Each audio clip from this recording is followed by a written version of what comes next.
तो ये 2011 से 2023 के बीच में आया हुआ प्रश्न है, काफ़ी अच्छे तरीके से करेंगे हम लोग।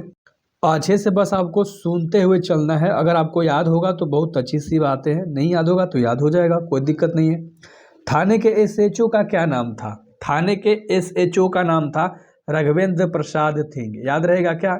एसएचओ का नाम, ठीक है। तो कभी कभी ऐसे भी दे देता है, बट आपको ऐसे ही देगा हिंदी में भी, ठीक है। तो एसएचओ का नाम था राघवेंद्र प्रसाद सिंह। हर तरह से क्वेश्चंस को करेंगे, किस तरह से क्वेश्चंस देते हैं। गणेशवा कौन था? गणेशवा पता है ना, 30 चैप्टर में बात किया गया है। तो गणेशवा एक मोची था। ऑप्शन नंबर ए बिल्कुल आपका सही हो जाएगा। अगला 3 नंबर का सवाल है, उदय प्रकाश के पिताजी शहर क्यों गए थे? उदय प्रकाश के पिताजी अदालत में पेशी था ना, इसलिए वो शहर गए थे, ठीक है। याद रखना, सी नंबर का ऑप्शन बिल्कुल सही होगा। अगला सवाल है, उदय प्रकाश के बुरे सपने का सबसे खतरनाक पात्र कौन था? यानी कि सपना में कौन कौन पात्र को देखे थे? हांसी और तिरिच को ज्यादातर वो देखते थे, ठीक है। और उदय प्रकाश जो थे ना, वो तिरिच चैप्टर के लेखक थे, याद रखना, तिरिच चैप्टर के। जो आपका 12-13 नंबर का जो चैप्टर है, 13 नंबर का, तिरिच उसी के। अगला 5 नंबर का सवाल है, किस गांव में धतूरे के पौधे मिले थे? किस गांव में धतूरे के पौधे मिले थे? तो सामतपुर में। ऑप्शन नंबर ए बिल्कुल सही होगा। सामतपुर में धतूरे के पौधे मिले थे। और धतूरा जो था ना, तिरिच के इलाज के लिए था, जो तिरिच काट दिया था, ठीक है। तो याद रखना उस तरह से। मेहनत कश शब्द का विलोम शब्द क्या होता है? मेहनत कश का विलोम शब्द आपको बताना है। तो मेहनत कश का आलसी, यानी मेहनत करने वाला व्यक्ति का आलसी होगा, ठीक है। बहुत आसान सा सवाल था। अगला 7 नंबर का सवाल है, नौकर की कमीज क्या है? नौकर की कमीज एक उपन्यास है। बी नंबर का ऑप्शन बिल्कुल सही है, ठीक है। नौकर की कमीज एक उपन्यास है। 8 नंबर का सवाल है, विनोद कुमार शुक्ल निराला सृजन पुट में जून 1994 से 1996 तक निम्नलिखित में से किस पद पर रहे थे? तो किस पद पर रहे थे? 8 का ऑप्शन नंबर तुम्हारा क्या हो जाएगा? डी, अतिथि साहित्यकार के पद पर रहे थे। अगला 9 नंबर का सवाल है कि विनोद कुमार शुक्ल की रचना महाविद्यालय साहित्य की किस विद्या से संग्रह है?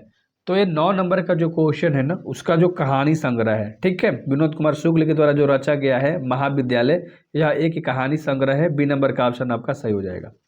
अगला 10 नंबर का सवाल है, पत्नी बिटिया को क्या करती है? जो पत्नी है ना, मतलब जो पति की पत्नी, यानी कहने का लड़की की माँ जो है, लड़की के लिए क्या करती है, लड़की को क्या कहती है, कैसी कामें करती है? तो उसे हंस समझाती है, ठीक है। क्या करती है? माता समझाती है अपनी पुत्री को। क्वेश्चन घुमा के भी दे सकता है, तो बस इतना याद रखो, पकड़ लोगे। रचना की दृष्टि से सलेट शब्द की प्रकृति बताना है। सलेट शब्द की प्रकृति विदेशज है, विदेशज। डी नंबर का ऑप्शन सही हो जाएगा। अगला सवाल है 12 नंबर का, जादू टूटना मुहावरे का काव्यांश में अर्थ है। जादू टूटना मुहावरे का काव्यांश में अर्थ है प्रभाव समाप्त हो जाना। ये तो आपको पता ही है, ठीक है, प्रभाव समाप्त हो जाना, जादू टूटना। अगला 13 नंबर का सवाल है, शमशेर बहादुर सिंह ने किस कोश का संपादन किया था? तो उन्होंने उर्दू और हिंदी कोश का संपादन किया था, याद रख लेना। किसने? शमशेर बहादुर सिंह ने। अगला 14 नंबर का सवाल है, शमशेर बहादुर सिंह के सोवियत रूप में यात्रा कब की थी? है ना, शमशेर बहादुर सिंह ने सोवियत रूप में यात्रा कब की थी? तो 14 का ऑप्शन नंबर बी होगा, 1978 में की थी। बी नंबर का ऑप्शन सही होगा। अगला 15 नंबर का सवाल है, गौर शब्द का विलोम निम्नलिखित में से कौन सा शब्द है? गौर, तो गौर का पूछ रहे हैं, तो श्याम होता है। डी नंबर का ऑप्शन बिल्कुल सही हो जाएगा, श्याम, गौर का, ठीक है। अगला 16 नंबर का सवाल है, सुभद्रा कुमारी चौहान अपनी पढ़ाई छोड़ के, ठीक है, मतलब सक्रिय भूमिका निभाने लगती है किस चीज़ में, कौन से आंदोलन में? तो वो मेरे भाई असहयोग आंदोलन में, ठीक है। सी नंबर का ऑप्शन बिल्कुल सही हो जाएगा, खाली स्थान की जगह पे आ जाएगा सी नंबर। अगला सवाल है 17 नंबर का आपका सवाल है कि सुभद्रा कुमारी चौहान को किस पार्टी का एमएलए चुना गया था? एमएलए, तो उन्हें एमएलए चुना गया था कांग्रेस पार्टी का। बी नंबर का ऑप्शन सही हो जाएगा। 18 नंबर का सवाल है कि निम्नलिखित में से कौन सा संग्रह सुभद्रा कुमारी चौहान के द्वारा रचित है? तो 18 का option number B, Mukul, Subhadra Kumari Chauhan के द्वारा एक संग्रह था जो कि इनके द्वारा लिखा गया था, रचा गया था। अगला 19 नंबर का सवाल है, काव्यांश में कवियत्री ने अपने असामयिक मृत पुत्र के लिए किस शब्द का प्रयोग नहीं किया है?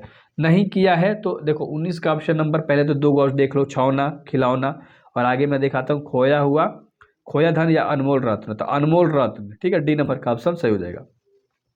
अगला सवाल है जो कि लास्ट सवाल है, पुत्र वियोग कविता में कवित्री के किसके लिए पत्थर को देवता मानकर पूजा गया है?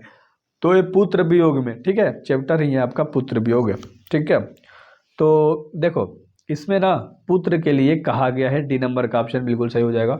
आई होप आपको मजा आया होगा इस सीरीज में। 20-20 30-30 यानी 30-30 इस तरह से इंपॉर्टेंट क्वेश्चन ला रहा हूँ, सब्जेक्टिव भी ला रहा हूँ। तो ग्रुप होगा डिस्क्रिप्शन में, जुड़ जाना।